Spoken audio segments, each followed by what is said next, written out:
Friends, இன்னைக்கு நான் ஒரு தமிழ் கதை தான் சொல்ல போறேன். அது என்ன கதைனா, தூக்கணாங்குருவியும் முட்டகச்சிவிங்கியும். ஒரு காட்டுல தூக்கணாங்குருவியும் அதோட குஞ்சுங்க ஒரு மரக்கரையில் வாழ்ந்து வந்தது.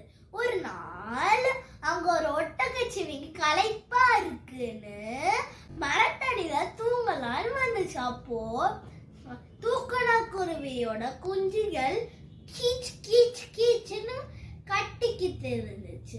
அதனால இந்த ஒட்டகச்சிவிங்கி, ஏய் தூக்கணாங்குருவிங்களே கத்தாதீங்க, நான் தூங்க போறேன் அப்படின்னு சொல்லுச்சு. அதுக்கப்புறம் ஆனாலும் கேட்காம அதோட குஞ்சுங்க கட்டிட்டே இருந்துச்சு, தூக்கணாங்குருவிங்களோட குஞ்சு.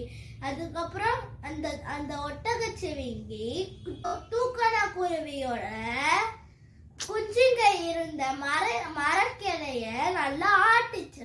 அப்பதான் தூக்கணாங்குருவியோட குஞ்சுங்களோட அம்மா வந்துச்சு.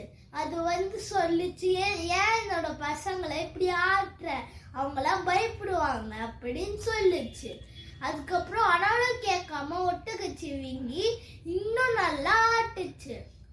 அதுக்கப்புறம் போனா போட்டோன்னு சொல்லிட்டு விட்டுருச்சு.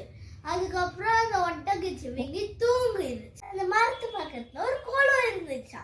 அந்த குளத்துல தான் தூக்கணாங்குருவியோட நண்பன் தவளை இருந்துச்சான்.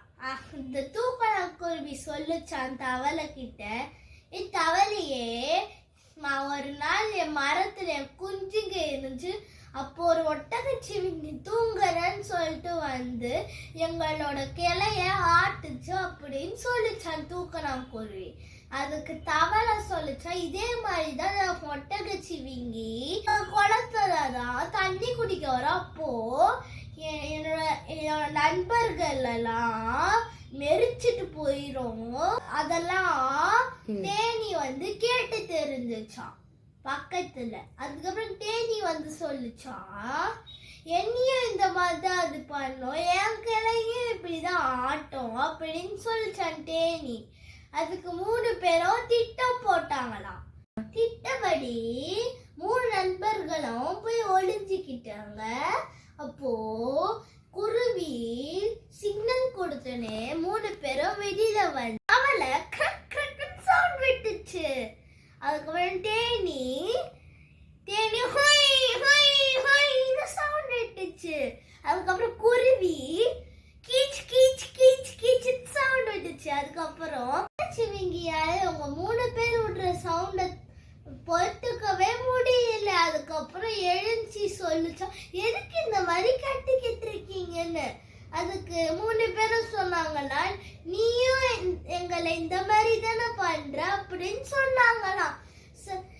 என்ன மன்னிச்சிருங்க, நான் உங்களை எதுவுமே பண்ண மாட்டேன், இனிமே நீங்களும் என்ன எதுவுமே பண்ணாதீங்க. நம்ம 4 பேரும் இனிமே நண்பர்களா இருக்கலாம். நம்ம 4 பேரும் சேர்ந்து நல்ல நண்பர்களா இருந்து ஜாலியா வாழலாம். இப்படிதான் இந்த கதை முடிஞ்சுது. இனிமே யாரும் தொல்லை பண்ணாதீங்க, எல்லாரும் நண்பர்களா இருந்து சந்தோஷமா வாழுங்க. இப்படி இருந்துச்சு என்னோட குட்டி தமிழ் ஸ்டோரி. கமெண்ட் செக்ஷன்ல கமெண்ட் பண்ணுங்க, லைக் பண்ணுங்க, சப்ஸ்கிரைப் பண்ணுங்க. Bye friends. And bye, see you in another good story.